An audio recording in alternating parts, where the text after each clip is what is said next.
Alrighty, welcome back to another episode of the College Baseball Show, Coach's Corner, brought to you by Just Baseball Media. I'm Jared. We got Mark with us, but we have a very awesome guest joining us today. We have Terry Rooney, pitching coach and recruiting coordinator with South Carolina. Coach, how are you doing today? I'm doing great. Appreciate you guys having me on. Yeah, I know this is your second time on the show. We're super appreciative of your time and having you join us. I know last time you kind of shared your coaching journey a little bit. So just kind of want to kick things off talking about you're now in year 2 in South Carolina. Last year didn't go as the way you quite wanted it to, but talk about like what some of the goals are for you now with the program and now that you've kind of gotten settled into South Carolina as well. Well, I think it's pretty simple. I mean, the goal is the reason that we took the job here, and that's to bring South Carolina back to where it belongs in the upper echelon of college baseball. Competing for championships and putting this program back in the postseason. The history and the tradition of South Carolina is awesome. When you look at obviously the national championships, the postseason appearances, the facility, the resources, and it's a tremendous situation. And you're right. Listen, last year, certainly by the standards of everyone associated with this program, was not the year that we wanted to have. But at the same time, we knew that this was going to take a little bit of time, and this is a little bit of a process. When there was anytime there's a coaching change, it's a little bit of a transition. And we knew that as we navigated through last year, it was going to take a little bit of time. Knowing that going into this year, we feel incredibly thankful for the players, that we brought back. The players that did come back into the program, that we had a tremendous fall, and we really feel like we brought in one of the best recruiting classes in the country, both transfers and incoming and freshmen. And I think people saw that our incoming transfer class was ranked collectively, seemed like throughout the top 5 in the country. So we feel like we're in a great position. We had a tremendous fall, and this program is ready to get back to where it belongs. Yeah, Coach. I mean, just speaking a little bit more on that, 34-man roster. How do you go about that song and dance of trying to figure out how many transfer arms you bring in and how many freshmen? I mean, that's a tough thing now with that limited roster we have. Yeah, there's no doubt about it. And I think it's a balance. And I will say this, I feel like right now in college baseball, that when you're talking about a roster and you're talking about a team, it's year to year. I could tell you that, many times throughout my career, it's spreadsheets and depth charts, and certainly we still do that. But with the nature of recruiting right now, you have to look at it, from a year to year standpoint, no question about it. And what I mean by that is, when we came in here in the transition of this program, we knew that this was going to have to be a very large transfer portal class that we brought in. We knew that was going to happen. We needed an influx of immediate talent, specifically in a few areas. So the high school recruiting class that we brought in this past year, wasn't very big. This coming year, with the group that we just signed, the incoming 2026 class, we told that group of kids, listen, we're kind of starting this with you. This is our first recruiting class of high school kids, so to speak, that we've recruited to come here. That group stayed the course with us even through last year, throughout the season. So that'll always be the foundation, is that group of high school players. But yes, the portal, junior college are all part of the pieces to the puzzle that we'll continue to embrace as we move forward. Yeah, Coach, you talked about that transfer portal class. I think you were all number 4 on the 64 analytics ranking. Some really nice names that you brought in, like Reese Moore, Ethan Lizama, Alex Philpott from Florida, Josh Gunther from Wake Forest, Bradley Hodges from Virginia. I mean, the list goes on and on and on. Talk about what you've seen from some of those guys this fall as you all kind of wrapped up the fall season here.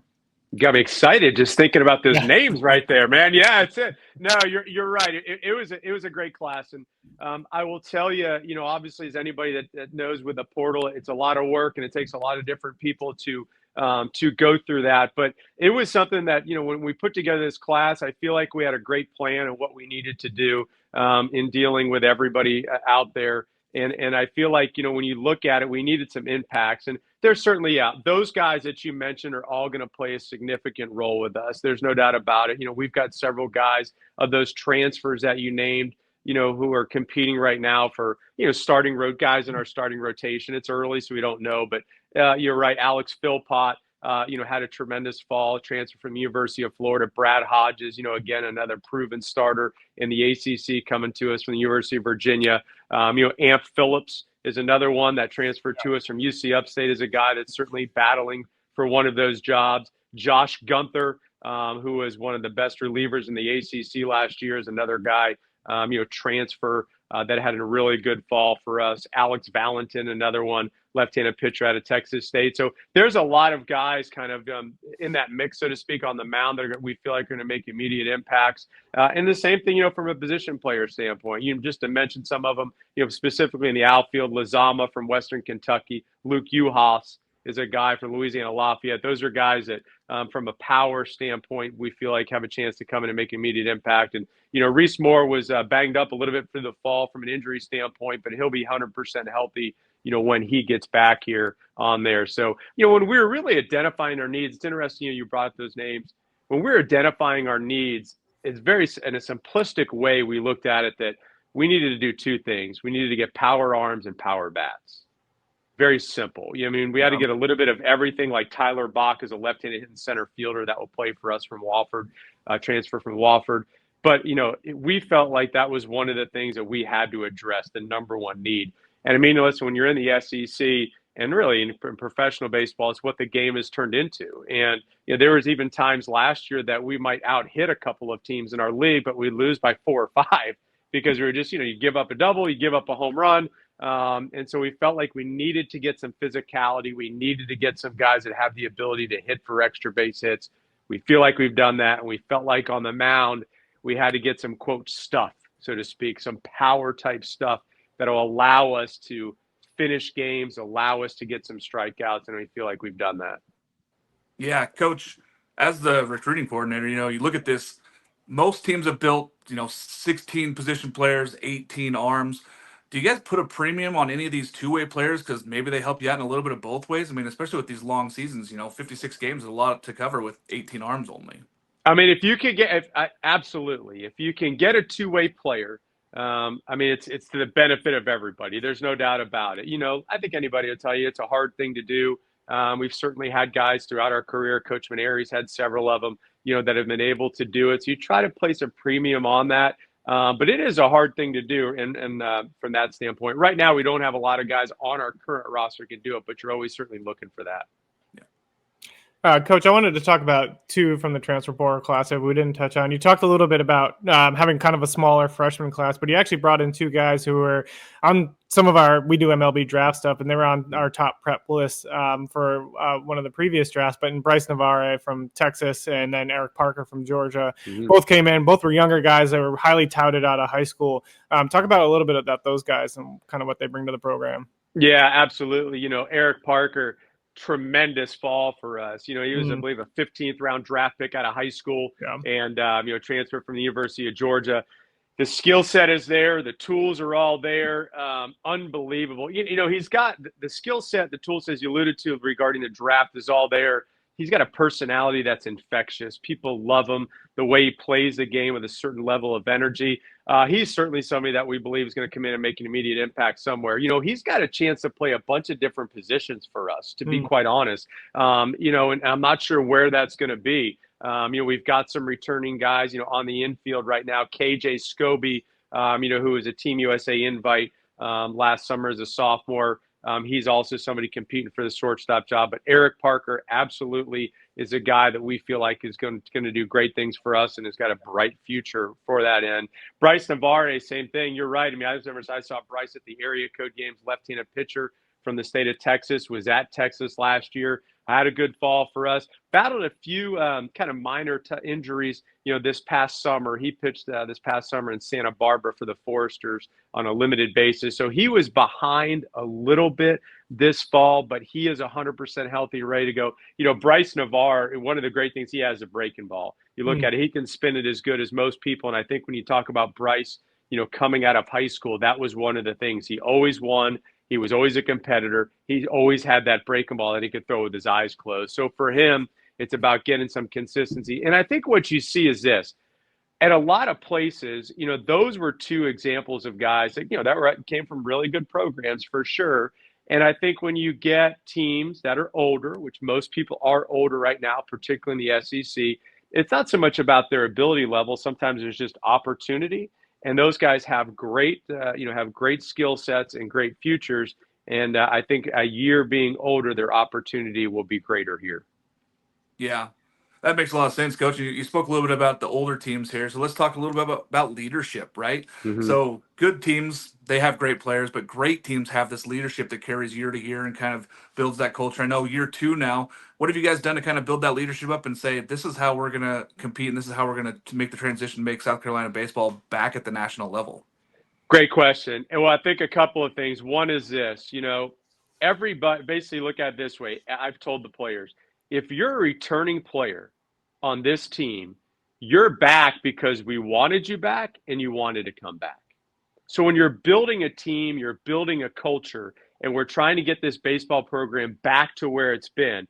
When you're a returning player, that's it, man. You're back because we wanted you back, and you're back because you want to be here. So those guys know the goals and expectations every single day because they've already lived it with us for a year, okay? And they came back and they understood, regardless of how much they might have played or pitched, they understand what we want every day, and they understand what this program is. Then you've got the 27 other guys that we recruited, that we brought into this class, and those guys were brought in. None of them were brought in under any false pretenses. We were 100% honest and true to all of these guys. So all of these guys, that brought in, I mean, they like virtually all of them could have gone to other schools in the SEC, and these are, very in-depth and challenging recruiting battles, so to speak. So they came in here understanding exactly what we wanted and exactly what they wanted. And I think when you're dealing with kids, particularly the recruits, I think it's a two-way street. And what I mean by that is this. I always tell players in recruiting, it's halfway. It's one, what can we do for you? Okay? What can the University of South Carolina do for you? But the other side of it is, what can you do for us? So it's both. And I think in recruiting, you have got to look at it that way. You have to say, we have all of the resources, the history, the tradition, the league, that we feel like we can help you become the player at school and the professional player down the road that you want to become. However, let me make sure you understand what we feel like you can do for us. Now, you have to earn it. And I think that's that when kids come in here and they understand the two-way street of that, then I think it makes the culture great, because they understand that they came in here and there's no false pretenses. What we told you is going to happen. Here's an example. Here's a great example of this. This fall, we started basically as late as you could possibly start fall ball under rules, meaning, we backed it up that we could end right before Thanksgiving. It's the latest Coach Mainieri has ever started in his entire coaching career. And we did this for a couple of reasons, but one of the main reasons we did it is we wanted to have our pitchers built up. So when we started a scrimmage, guys could be at 50 pitches and everybody will get those equal opportunity, because we brought several pitchers, for example, came in here, not with the promise of being starters, but with the opportunity to compete to be a starter. So we told them, listen, when you get here, every single week, you're going to be on a starter's routine. From the moment you get here, you're going to throw once a week. You're going to throw 3 innings. You're going to throw with a maximum of 50 pitches. And at the end of the fall, you will have the same amount of innings as everybody else. And then we can make that determination then and give you an honest evaluation if you're going to be a starter. All of these kids, I think, love that. They knew at the end of the fall we were true to our word as coaches. We did exactly what we were going to say. And then, the evaluation is the evaluation. You have the same exact opportunity, the amount of innings as everybody else. So it's kind of a long answer, but when you talk about culture, I think that's where it starts, with honesty and relationships. And I think we're in a tremendous spot right now with that. Coach, I love that. And just kind of want to shift gears a little bit to your schedule for the upcoming 2026 season as well. One thing that really stuck out to me is something cool that you are all doing. You're doing the Salute the Troops weekend. It looks like you're playing Army, Navy, and Air Force in a 3-game set over that weekend. What led to that idea, and how did that come about? Yeah, Coach Mainieri is the driving force behind that. Coach Mainieri is at the Air Force Academy for many years. He was obviously now at South Carolina. Prior to that, LSU, Notre Dame, which is where he and I first got together. And then he was at the Air Force Academy before that. So certainly the armed forces, the military, holds a special place in his heart. He's got tremendous relationships with all of those coaches. It's amazing, the connections between all of that. So last fall, we played the Air Force Academy in one of our fall outside competition games. So this is something Coach has wanted to do for a long time, and it's going to be a very, very special weekend for sure. No, I love it. Yeah, I think it's tremendous. I love those all those games. I know that we've had an opportunity possibly to go to Army and go do a game over there, and we'll see. We'll see if we can get over there this year. But I think it's tremendous to be able to do those things on campus with those young athletes, and having all three of them in one weekend is going to be tremendous for for all those programs. Coach, pitching success has followed you. You're a big reason for that, obviously. What do you bring into South Carolina saying, hey, how do we get back to what South Carolina was, which was pitching and defense and really getting after people? And that's how they got to national championships for repeat years. Yeah, there's no doubt. I mean, no matter, whatever level you're at, it starts on the mound. Absolutely. And that was, we needed to make sure that we address that. And I think there's a lot. I think the one thing that has evolved, is that to be successful pitching, particularly in the SEC at this level, there's so many components of it, and you need to have a lot of people that do it. Yes, I'm the pitching coach, but there's a lot of people. Chris Gordon's our director of player development. He handles a wide range of things, and we assist and work in this thing together, particularly through the metrics, the analytics, and the data. That's a huge piece to our puzzle right now, and trying to make kids as successful as we can. And obviously the strength and conditioning program, Billy Anderson, our strength coach here, is the longest tenured SEC strength coach. Corey Barton, our trainer, was with the Chicago White Sox for over 15 years. So yes, I mean, it's a collective effort, but you got to be strong on the mound. There's no question about that. And I think there's different formulas, so to speak, with how to get there.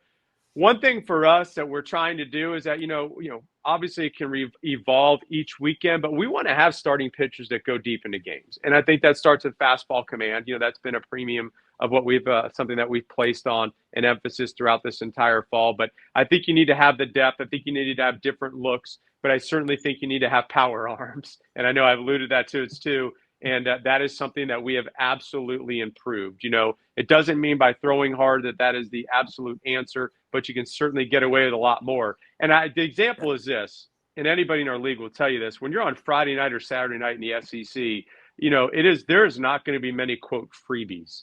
You talk about winning the freebie war, as far as a walk, a hit by a pitch, or an error. Certainly it's going to happen as part of the game. There's not going to be many of them. There's a reason these guys are pitching on Friday and Saturday night in the best league in the country.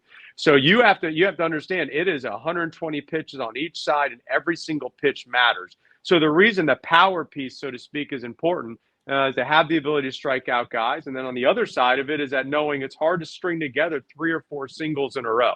Okay. And knowing somebody's probably going to play defense, you're kind of looking for the walk and the extra base hit is what you're hoping for. So I do feel like, we certainly have improved our pitching staff. I certainly feel like we've got enough different looks, different options to go through it. When we're back here in January, obviously, we're going to increase pitch counts and scrimmage frequently, but there's a lot of competition right now. And I think that's a good thing. And Coach Mainieri said it the other day, in all of his years of doing this, he feels like this might have the most quality depth, that he's had, since he's been around. And that's saying a lot for the winningest coach in Division I baseball. Yeah, I love it. Coach, one thing I love to do too is dive into kind of recruiting stories. You've recruited some big names over your career, like Robert Gasser, DJ LeMahieu, a few others. But the one big one that, of course, stands out, I'm sure you shared this story multiple times, but is Justin Verlander, getting him at Old Dominion. Just a Hall of Fame future pitcher. No big deal. But talk about like what went into that recruiting process, and did you kind of see the future that Verlander was going to have? No way. I can't admit that. All right. I am not going to sit here and tell you that I knew Justin Verlander to be one of the greatest pitchers of all time. No, for sure. But I'll give you a very condensed version of this story for sure, because it's actually interesting that I think it's still somewhat relative to today. And what I mean by that is long story short, condensed version, when Justin was being recruited out of high school, you didn't recruit kids until after their junior year. It was the days of your first phone call is that summer, July 1st. You try to develop a relationship with them, and then they take 3 to 4 or 5 official visits that fall and hope you get a commitment. I had seen Justin the fall of his junior year when I was at Old Dominion. And it's a great example of, even though I was somewhat young in my coaching career, the juniors they always threw them like the last game of the weekend, because nobody's really recruiting them. I was at Old Dominion. The tournament was at our place.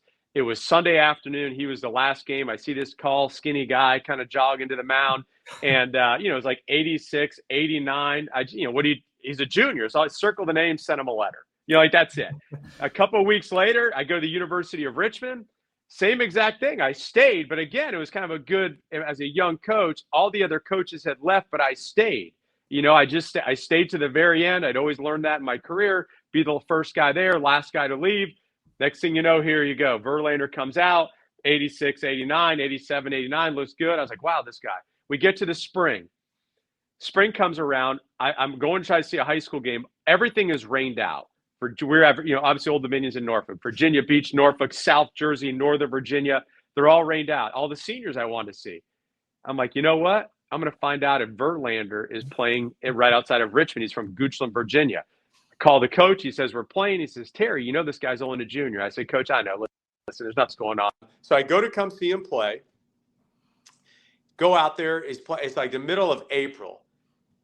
87, 90 now. A little bit better. I'm like, oh, my gosh. So long story short, I get it. The kid comes. We get in touch with him. He calls me. We kind of do the deal. I go to see him pitch later again.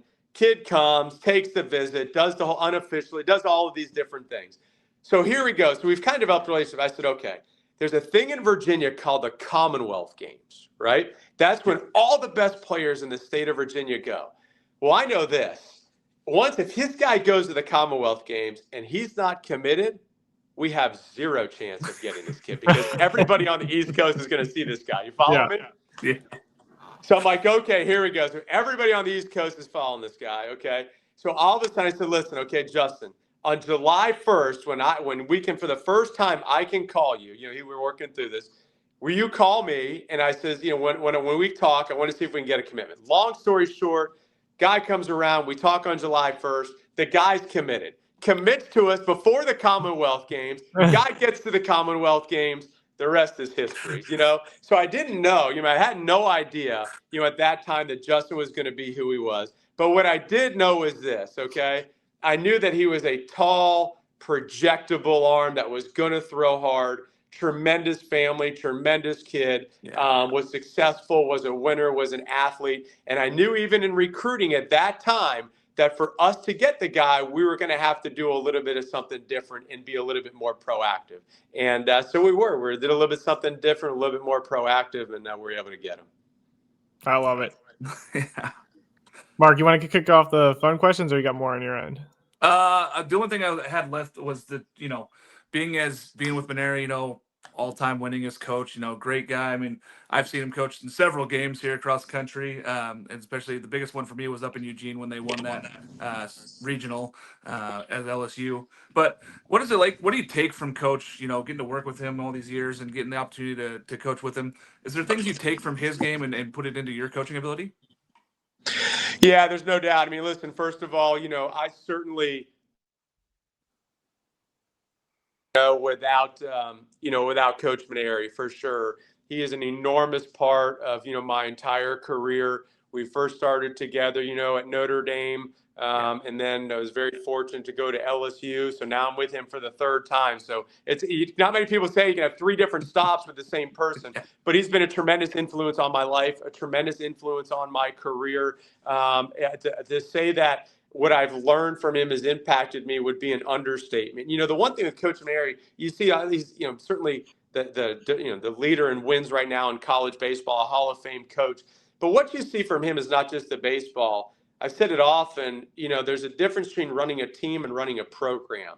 And obviously you can run a team with all the games you win, but it's also about running a program. And you see, you've been so fortunate firsthand to see all that goes into running a program and the entire holistic approach of doing that. And there's nobody better. So certainly to be with him at South Carolina, to accept this challenge together has been outstanding. And listen, this is, our second time of doing this. When we went to, people forget, when we went to LSU the first time, it was a very similar situation. Yes, I know it's hard for people to understand that. But believe it or not, when we went to LSU the first year, we didn't even make the SEC tournament. Yeah. I want you to think about that now. We didn't make the SEC tournament. I mean, it was, I couldn't, I was like, oh my gosh, this thing's over, before it starts. And we didn't even do it. So point being is that we went, that first year, we didn't make the SEC tournament, but the next year we went to Omaha. And obviously the year after that, they won the national championship. So it was 1 to 2 recruiting classes that turned this thing, back in, that turned that program back. And I think you could say, since then the program has been back. So from us, when we decided to take this job and he asked me to do it, I knew it was going to be a similar situation. It was going to take, a little bit of time to get it back on tracks, but everything is here. Everything was here, the tradition, the resources, the commitment, and hopefully the history will repeat itself in a very similar fashion as what happened several years ago. Love it. Awesome. Yeah. So want to dive into some of we end with a few fun questions here. So my first one, definitely pretty loaded question, but you've coached a lot of great teams over your career. But if you could go back or not even go back, just looking forward, like coach any team out there, it doesn't matter what sport, like what would be like a dream team to coach? Oh man. I tell you, that's a great dream. I grew up a Red Sox fan, and I actually probably don't follow Major League Baseball right now. Perhaps, as much as I should. But I will tell you this. How about this? I'll change it around. And not just instead of a dream team in baseball, I will tell you this. I don't have many hobbies. I just don't. I tell people my wife is way more fun than me. She does all the good stuff and exciting things. But for me, one thing I follow college football. I love college football. I always have. I've been very fortunate to work at a lot of great schools that are great baseball schools, but also great football schools in the places that I've been. And to me, man, if I look at so if I could coach a college football team, I never can because I'm not smart enough to do that. I don't know enough, and I played 1 year of football. But I would do something like that because so much of kind of what I do professionally, and I think there's a lot of reasons around it, but I try to, I don't want to say maybe model myself after it, but so many of the things that I do, meaning like, the things that I think are important to a lot of these football coaches, when you hear about, work ethics and lifestyles and motivation and challenging and structure and all those things, it's been a big part of my career. And I think a lot of that perhaps is because I've had the chance to work at a lot of these schools that are, quote, football schools also. And I've had some friendships with a lot of maybe assistant football coaches or strength coaches at these schools. And I love it. So I follow college football a lot. It's the only other thing I do besides this job. So if there's a dream job, maybe or a dream team, maybe I'd take one of those teams one day. Hey, Michigan just has an opening now, so you can yeah. go right over there. I'm good where I'm at. We got to get this going here. Love it, Coach. Well, this leads into my question that I was going to ask is, if it wasn't baseball, what would have been for you? You know what? I was very fortunate that when I got done playing, my college coach, Scott Gines at the time, ran a camp, and it was called the Best in Virginia camp. He ran it with the head coach from the University of Virginia. And back then, that was basically the camp to go to in the summer for kids to get seen exposure-wise. And I worked that camp. I knew I wanted to be a college coach. And I worked that camp when I was a junior. When I was a junior in college, I was the only college player there, and I was around all of these coaches. And that kind of is what kind of kick-started it a little bit for me. When I was there, and I had a chance to meet some people, and very fortunate that even my first job was at George Washington University, and Tom Walters, now the head coach, a great head coach at Wake Forest. It was Tom's first head coaching job. It was my first job ever. Joe Rakuya was the other assistant, was a head coach at Radford, was at Alabama, now was, working for the Kansas City Royals. And I've just been very fortunate to be around so many great people, kind of through this. So I kind of knew right away, I was hoping I was going to be able to do this in college baseball. This is my, I think, I don't even know, my 28th, I think, year in Division I baseball. So I've been fortunate. However, if I did not do it, I was actually preparing to go to OCS, to Officer Candidate School, after that. So I actually kind of had some paperwork and had kind of gone down that route a little bit. So I was thinking about doing that later in college, but I had all my eggs in this basket and very fortunate that it's worked out. No, I love it. We had Skylar Mead on. He said he was going to be a storm chaser. So a little different. Yeah, that's good. Yeah. That's good. Yeah. Last question I have for you, Coach. Just you talked about you don't have a ton of hobbies, but what do you do away from the field? What are some of the big passions you have away from the field to get your mind off the game?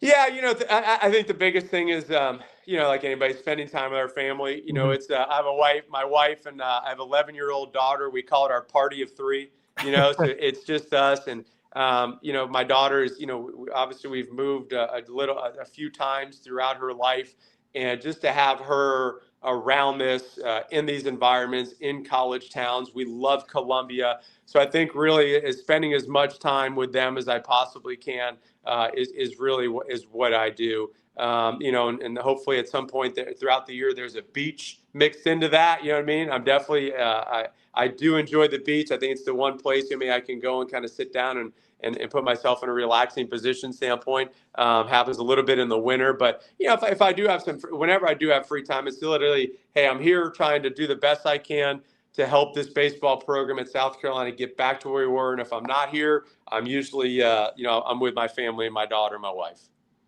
Love it. I love it. Yeah, I always convince my wife that we have to go to Hawaii for baseball. She's like, "Oh darn, we have to go to a beach." Great, cool. So the beach time is definitely important. No doubt. Yeah, I'm very fortunate, as we all are.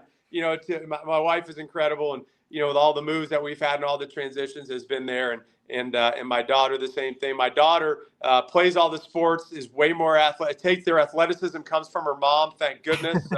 My wife played basketball in college, so she's taken after her mom, which is fantastic. But it's been great here in Columbia for all three of us, and we've loved it. Great. Coach, we can't thank you enough for taking the time to join us on the College Baseball Show. We know you got a busy schedule, and we are just always so appreciative when you all just take the time to join us and kind of share some stories. We're going to be watching South Carolina this year. I think Tyler will be down there, hopefully. He got down there last year, so hopefully he'll be down there again. But we're excited to see what you all can do this year.